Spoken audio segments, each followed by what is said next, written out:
देखो, आज का जो हमारा टॉपिक है वो है रूढ़िवाद और उदारवाद। ये दोनों ही बहुत ही इम्पोर्टेंट क्वेश्चन है। इसमें अंतर भी पूछा जाता है कि रूढ़िवाद और उदारवाद में क्या अंतर है। ठीक है, तो सबसे पहले हम लोग कहेंगे रूढ़िवाद से आप क्या समझते हैं।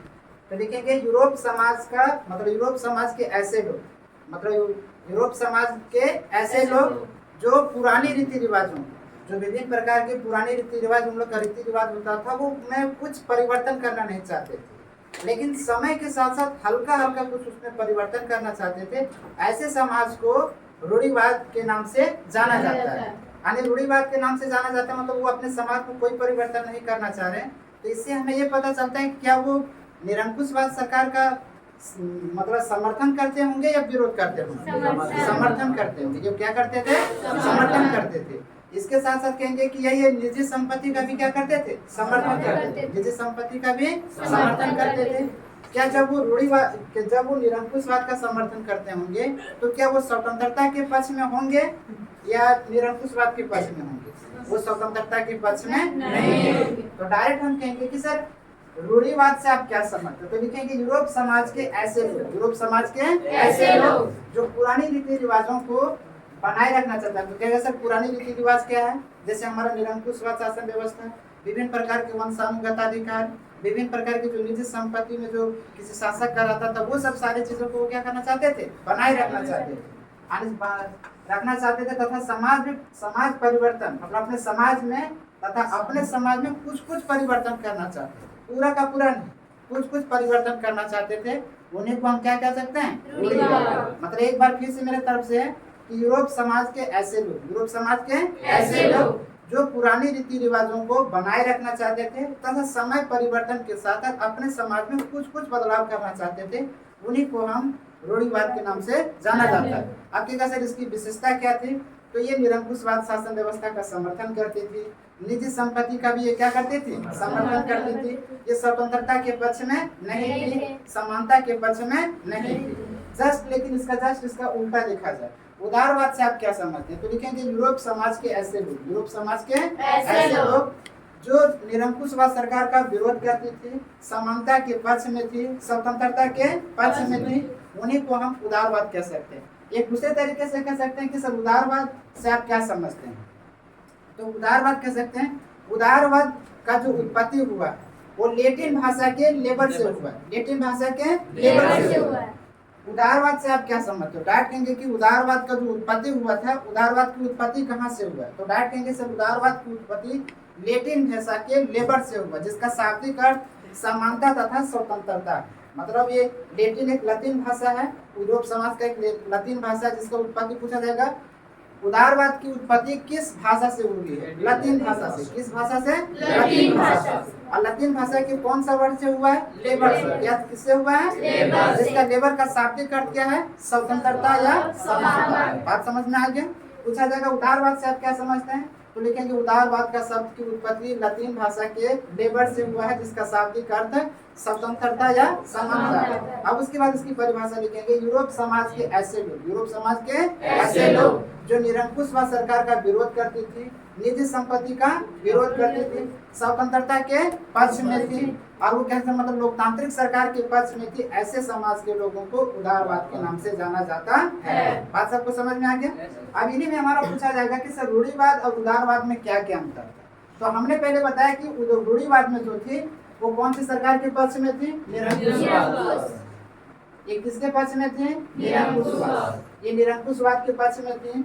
ये किसके पक्ष में और थी? निजी संपत्ति। किसके पक्ष में थे? निजी संपत्ति। निजी संपत्ति ये स्वतंत्रता के क्या पक्ष में थी या नहीं थी? नहीं थे। ये स्वतंत्रता के पक्ष में नहीं थी। अब किसी का जस्ट हम उल्टा बोल देंगे कि सर रूढ़िवाद और उदारवाद में क्या अंतर है? तो रूढ़िवाद निरंकुशवाद का समर्थन करती थी, जबकि उदारवाद निरंकुशवाद सरकार का समर्थन नहीं करते थे।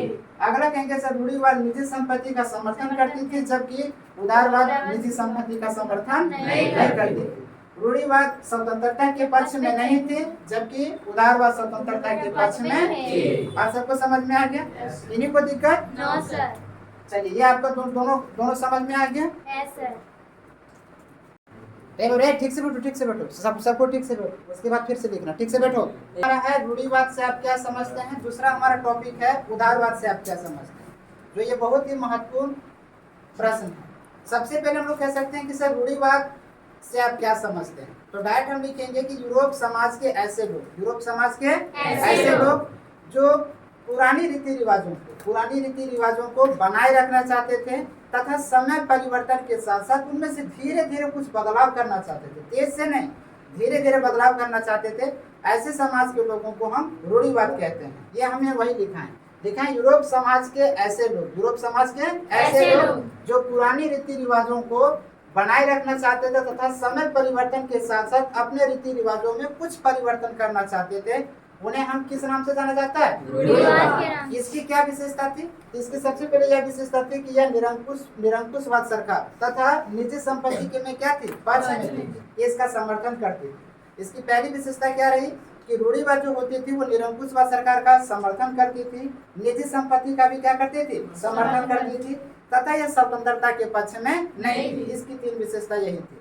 जैसे उसका देखा जाए उदारवाद से आप क्या समझते हैं, तो हमने लिखा उदारवाद शब्द की जो उत्पत्ति हुई है वो लतीन भाषा के लेबर से हुआ है। किस भाषा से हुआ है, लतीन भाषा के लेबर से हुआ है, जिसका शाब्दिक अर्थ क्या है, स्वतंत्रता। जिसका शाब्दिक अर्थ क्या है, हमने लिखा है कि उदारवाद से आप क्या समझ, लिखेंगे उदारवाद शब्द की उत्पत्ति लतीन भाषा के लेबर से हुई है, जिसका शाब्दिक अर्थ क्या है, स्वतंत्रता। और यह भी यूरोप का एक समाज था, यूरोप के समाज के लोगों का था। और इसमें क्या थी, इसकी विशेषता जस्ट रूढ़िवाद का विशेषता के जस्ट इसका उल्टा था। यह यदि रूढ़िवाद निरंकुशवाद सरकार का समर्थन करती थी तो उदारवाद निरंकुश सरकार का क्या करती थी, विरोध करती थी। इसकी दूसरी विशेषता यह थी कि यह निजी संपत्ति का भी क्या करती थी, विरोध करती थी, निजी संपत्ति का भी विरोध करती थी तथा ये स्वतंत्रता के पक्ष में थी तथा समानता के पक्ष में थी। बात सबको समझ में आ गया। मतलब पूछा जाएगा उदारवाद से आप क्या समझते हैं, तो लिखेंगे उदारवाद शब्द की उत्पत्ति लतीन भाषा के लेबर से हुआ है, जिसका शाब्दिक अर्थ है, जिसका शाब्दिक अर्थ क्या है, स्वतंत्रता। जिसका शाब्दिक अर्थ क्या है, स्वतंत्रता। बात समझ में आ गया।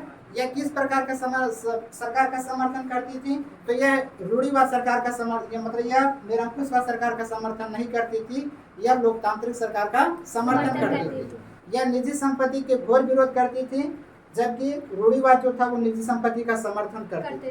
तो वही हमारा लिखा है। तथा उदारवाद की तीसरी विशेषता क्या थी, ये समानता और स्वतंत्रता के पक्ष में थी।